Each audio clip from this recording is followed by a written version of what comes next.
1월 29일 목요일 새벽 예배를 하나님 앞에 올려드리겠습니다. 오늘 우리에게 주시는 하나님의 말씀은 창세기 20장 1절에서 7절 말씀입니다. 아브라함이 거기서 네게부 땅으로 옮겨가 가데스와 술 사이 그랄에 거류하며 그의 아내 사라를 자기 누이라 하였으므로 그랄 왕 아비멜렉이 사람을 보내어 사라를 데려갔더니 그 밤에 하나님이 아비멜렉에게 현몽하시고 그에게 이르시되 내가 데려간 이 여인으로 말미암아 내가 죽으리니 그는 남편이 있는 여자임이라. 아비멜렉이 그 여인을 가까이 하지 아니하였으므로 그가 대답하되 주여 주께서 의로운 백성도 멸하시나이까. 그가 나에게 이는 내 누이라고 하지 아니하였나이까. 그 여인도 그는 내 오랍이라 하였사오니 나는 온전한 마음과 깨끗한 손으로 이렇게 하였나이다. 하나님이 꿈에 또 그에게 이르시되 내가 온전한 마음으로 이렇게 한 줄을 나도 알았으므로 너를 막아 내게 범죄하지 아니하게 하였나니 여인에게 가까이 하지 못하게 함이 이 때문이니라. 이제 그 사람의 아내를 돌려보내라. 그는 선지자라. 그가 너를 위하여 기도하리니 내가 살려니와 내가 돌려보내지 아니하면 너와 내게 속한 자가 다 반드시 죽을 줄 알지니라. 아멘. 아브라함은 신앙의 개척자였지만 낯선 환경에 놓이자 그는 과거 애굽에서 겪었던 것과 동일한 두려움에 사로잡히게 되었습니다. 아브라함은 마므레를 떠나 네게부 지역으로 이동하기 시작하였는데 그때 나그네 삶을 살았던 그는 가축을 위해서 물과 목초지를 찾아 끊임없이 진영을 옮겨야만 했습니다. 그런데 아브라함이 다시 남방으로 향하게 되면서 과거 애굽에서의 실패했던 기억과 두려움이 다시금 그 마음속에 떠오르는 상황이 되었을 것입니다. 기근을 피해서 애굽으로 내려갔을 때 그곳 사람들이 아내 사레의 미모 때문에 자신을 죽일지도 모른다는 두려움에 사로잡혔습니다. 이 두려움은 하나님을 신뢰하기보다 앞서 있었고 그는 자신을 보호하기 위해서 사레를 아내가 아니라 누이라고 속이는 계획을 세워 애굽을 향했습니다. 신앙의 길을 개척하던 아브라함이 보여준 이 연약함과 불신앙은 인간이 얼마나 쉽게 무너질 수 있는지를 여전히 드러내고 있습니다. 그러나 아브라함은 또다시 남방을 향해서 나아가는 길 가운데 이전의 실수를 반복하게 됩니다. 이는 그가 과거의 실패에서 배우지 못하였고 언약 이후에도 여전히 언약 이전과 같은 삶의 방식을 벗어나지 못했음을 보여줍니다. 우리의 모습도 종종 아브라함과 다르지 않습니다. 하나님의 은혜를 경험했음에도 불구하고 우리는 과거의 불신앙적인 습관으로 되돌아가기가 쉽고 연약함에 휘둘리며 살아갑니다.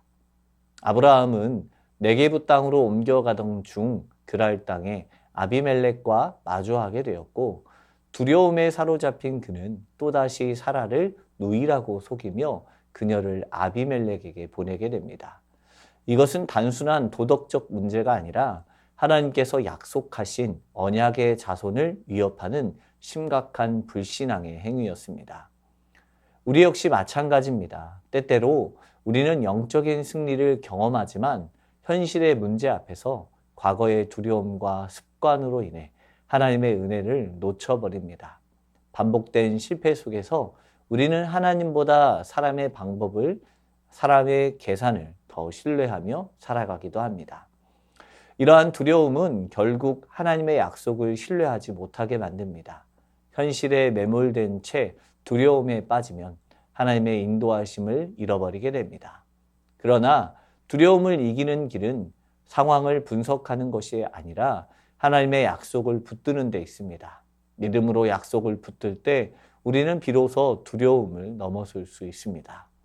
아브라함은 이와 같이 과거의 두려움과 습관, 또 현재 자신의 삶 가운데 닥친 문제 해결을 위해서 아내 사라를 누이라고 속이고 아비멜렉에게 보내게 되었지만 하나님은 그 상황 속에서도 사라를 지키시고 개입하고 계십니다. 사라를 데려간 아비멜렉에게 하나님은 꿈으로 나타나 말씀하셨습니다. 내가 데려간 여인으로 말미암아 내가 죽게 될 것이고 그가 남편이 있는 여자라는 사실을 명확하게 알려주십니다. 이 사실을 알게 된 아비멜렉은 자신의 무죄함을 항변합니다. 사라를 가까이 하지 않았으며 그녀가 아브라함의 누이인 줄을 알았다고 말합니다. 그는 이 일을 온전한 마음과 깨끗한 손으로 행하였다고 고백하고 있습니다. 아브라함과 사라는 아비멜렉에게 각각 내 오라비, 내 누이라고 말함으로써 아비멜렉이 그 말을 믿을 수밖에 없도록 만들었습니다. 아비멜렉의 입장에서는 자신이 속을 수밖에 없는 정당한 이유가 있었던 것입니다. 오히려 이 사건의 가장 큰 문제는 아브라함과 사라에게 있었던 것입니다. 그들은 자신들이 이복 남매라는 사실을 이용하여 타인을 속였습니다. 그리고 그 일로 인해 하나님을 알지 못하는 아비멜렉을 큰 죄와 죽음의 위기로 몰아넣었던 것입니다. 물론 아브라함은 자신의 생명을 보존하기 위한 결정이었을지도 모르지만 자신의 유익을 위해서 행한 부정직한 행동과 교묘한 말장난은 타인을 위험에 빠뜨리는 결과를 가져오게 되었습니다. 그런데도 하나님을 모르는 아비멜렉은 정직하게 행하려는 태도를 보이며 자신의 결백을 주장합니다. 오늘날 그리스도인들에게 가장 필요한 모습이 바로 이 온전한 모습입니다.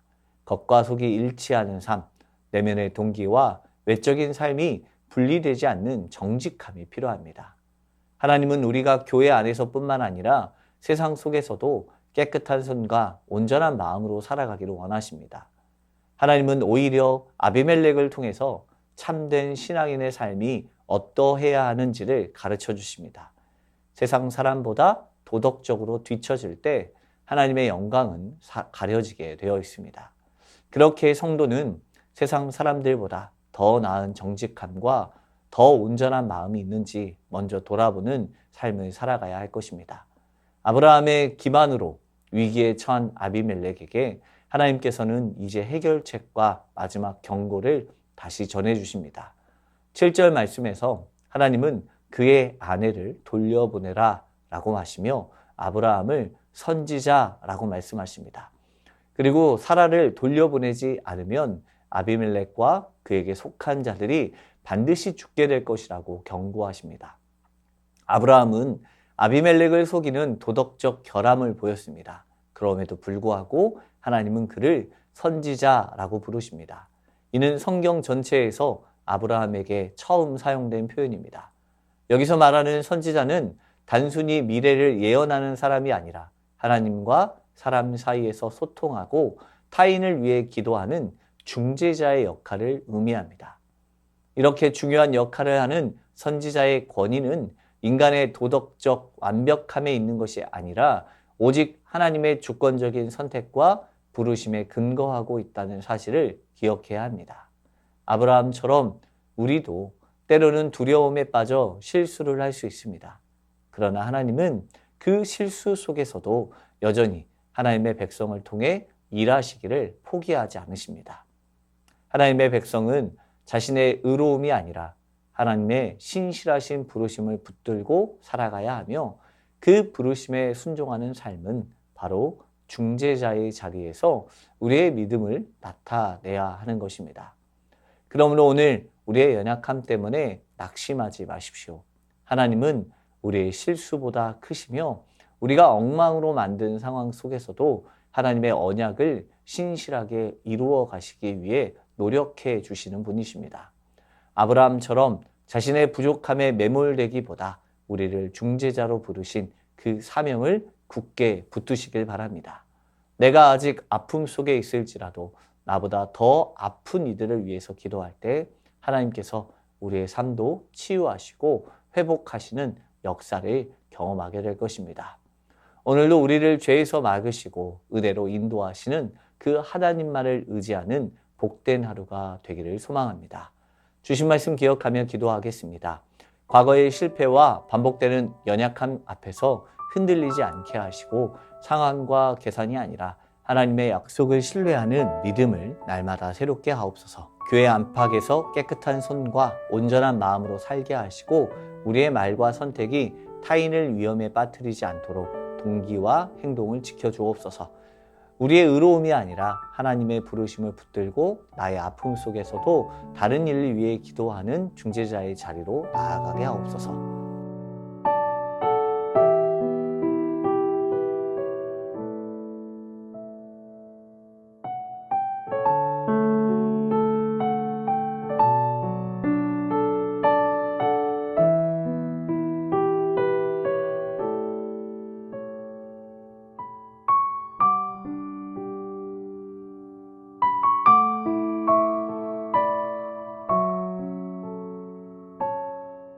나라와 민족을 위해서 기도합니다. 대통령과 모든 공직자들이 하나님을 경외하며 지혜롭게 나라를 섬기게 하시고 사익이 아니라 공익과 진리를 따르게 하옵소서.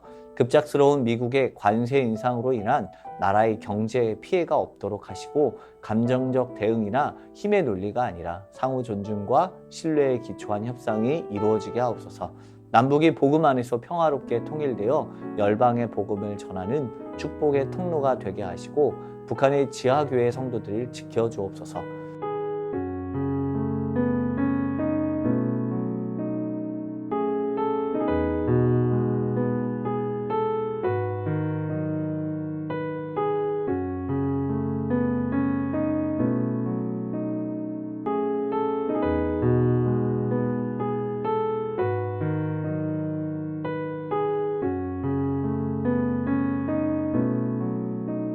교회를 위해서 기도합니다. 어떤 현실에서도 하나님을 신뢰하고 어디서나 한결같으며 모든 일에 정직하고 투명한 삶을 통해 주님의 신실하심을 드러내게 하옵소서. 다음 세대 겨울 사역의 모든 일정 속에서 사람의 프로그램이 아니라 하나님의 임재가 중심이 되게 하옵소서. 담임 목사님과 부교육자 모든 중직자들이 자신의 생각이 아니라 성령께서 이끄시는 대로 살아가며 삶의 모든 자리에서 겸손히 순종하게 하옵소서.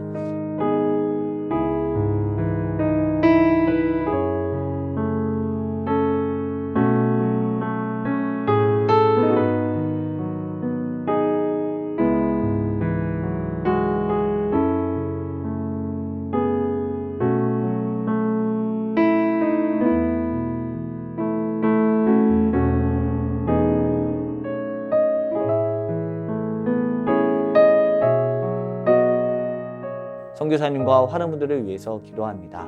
오늘은 탄자니아 김현석 고미라 선교사님을 위해서 기도하겠습니다. 대학에 적응하는 새내기 학생들이 즐거운 학교 생활을 하며 캠퍼스 교회에 활발히 참석하여 예배를 통해 주님을 알아가고 대학 생활이 기쁨으로 가득 차게 하옵소서. 기숙사생 140명에게 매일 아침 식사를 제공하는데 월 500불이 필요합니다. 필요한 재정이 채워지게 하옵소서. 환우분들을 위해서 기도합니다.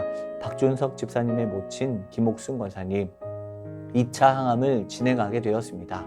항암 전 혈액내과 환자에게는 치명적일 수 있는 RSV 바이러스의 감염으로 격리실로 긴급 이동하였습니다. 치료가 순적하게 진행될 수 있도록 온전한 회복이 이루어지게 하여 주옵소서.